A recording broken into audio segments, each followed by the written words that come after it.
Beautiful people, it's me, Pamela, on my YouTube. Cho, no, what's the T? Siyahlazia. Let's just unpack on one of the YouTubers, Lana, that I've been following. The other day, a video, she's got a black eye. I'm just like, what's going on? Let me see. Haibo. This young YouTuber, a colleague was based in China. The employer beats her up, uyamphanja. Guys, like really? Ingane yayiyosebenza eChina. It's here show. Like I feel good whatever she did, like whatever she said, it doesn't matter. But the employer shy. Is that right, guys? In a foreign country, uhambile uthi uyasebenza. That doesn't look right. If video corner is going viral. I think her video actually that she made is on 700,000. It's just over 700,000 by now. If it was on 600 and something yesterday. I'm just like, what did you do? My thing is that if being a some phone, you could have just let her go. Really, I'm sure she was gonna go, even if the contract wasn't finished or whatever. But she's just like, oh, the place was so toxic. And I started my toxic relationships at work. I mean, I've been on them. I don't know how many toxic relationships that I've begezelat in my life. Oh my gosh, you'll be like, how did you even stay there for so many years? Sometimes you've got it's the same as in a relationship in a way you are beaten up or anything. It's that whole thing. Where am I gonna go? Can't you be unknown? Yeah, I mean, it's just my thing. Let's just learn to do that and take risks. Obviously, you have to take measurable ones. But I mean, you can even punch at work and then you take their phone. This just was like abusive and toxic. Haibo. Hopefully, but I think she's back in South Africa now.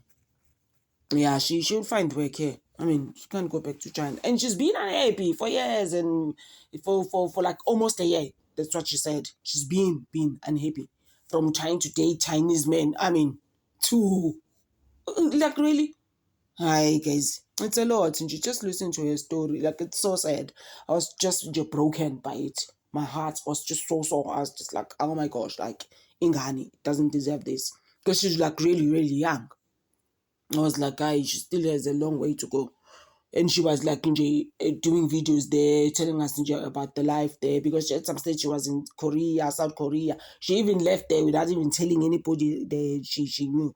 This thing is just not nice. Hey, thank you guys for always supporting me. Your subscribes are so generous. With Senzo Meiwa's case, oh my gosh. That's how I went on. Oh my word. I was like, Aibo. Thank you so much, guys. Thank you. Please, guys, just follow her. Just Nolu. Yeah, that's her name. Oh, I enjoy my heart so. And then I just wanted to add Guti Ene, this other friend of mine that I've worked with in some other toxic environment as well. Where we left in Jingase Komnandi, both of us. Her sister is in Japan. She's been in Japan for almost 2 years now.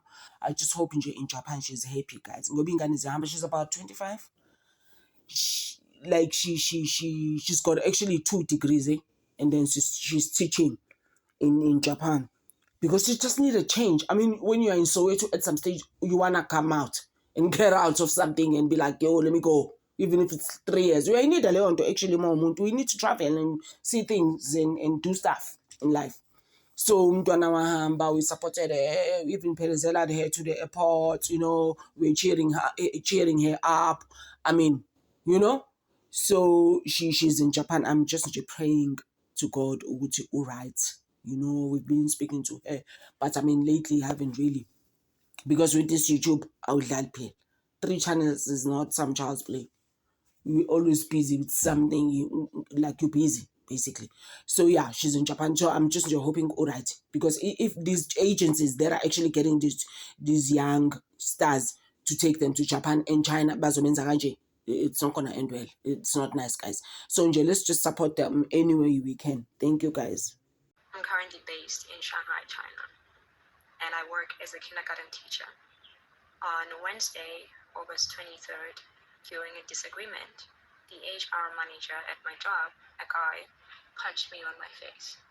After he punched me and I was screaming, trying to get out of his office, he pushed me down on the couch, telling me that I needed to sit down. I screamed and I was trying to get my phone so I can take pictures and videos of what was happening. Instead, he grabbed my phone and said he didn't have my phone anymore. I don't know how I got out of the office, but somehow I got out. And I was running in the passage of this kindergarten trying to get help. There were various women there. All of them just watched and did nothing. I managed to run to the stairs, but by the time I got to the stairs, he was already there. And he was preventing me from going past them. I was screaming, but he was pulling me, preventing me from leaving. I don't know what came into my head, but I thought about a different exit, and I ran towards the different exit, but he was chasing me. And during the time that he was chasing me, he was singing a song, humming a song, as though to distract me in case so that I can fall and he can catch me. I managed to get out of the building, and there was another lady outside the building shouting for the securities officers to close the gate so I wouldn't get out.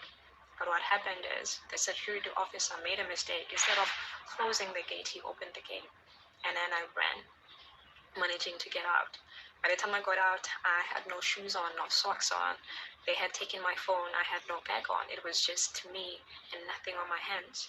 I didn't know what to do, so I started walking on the streets, and I came across a young Chinese lady. Asked her if she spoke English, and she said yes. I asked her to call the cops. She called the cops arrived, and we went back to the kindergarten.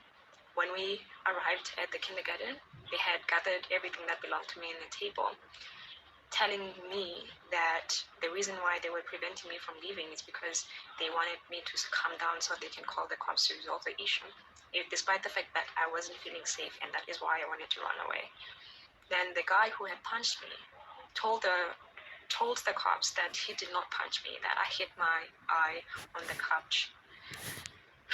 I asked them to release the CCTV footage of the building while I was running, and they said they don't have it. We went to the police station. At the police station, the vice principal who saw everything happen said that she didn't see anything, and that when this guy might have hit me, she was on the phone, so she didn't see anything. When I arrived there, the cops basically told me that my visa is expiring next week and I do not have proof that this guy has hit me, and therefore I needed to settle. Feeling like I didn't have a choice, I ended up settling for compensation.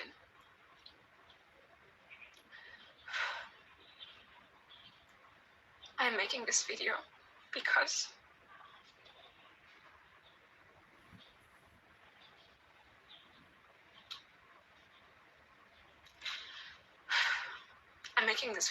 there are so many of us out here who are suffering under the hands of our employers, who continue to disobey the law and treat us very poorly.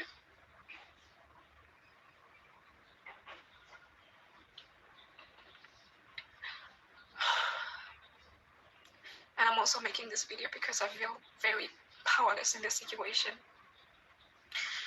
They told me that if I talk to anybody or go to the media about the situation, then they would sue me and I would have to go to jail or get deported.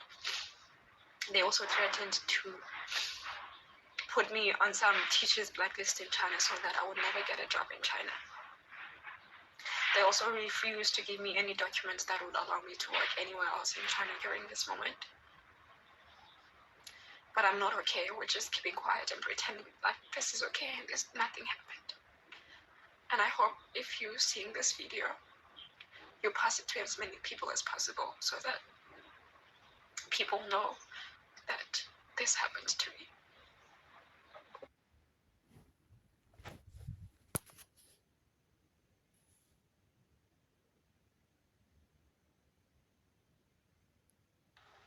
I'm reliving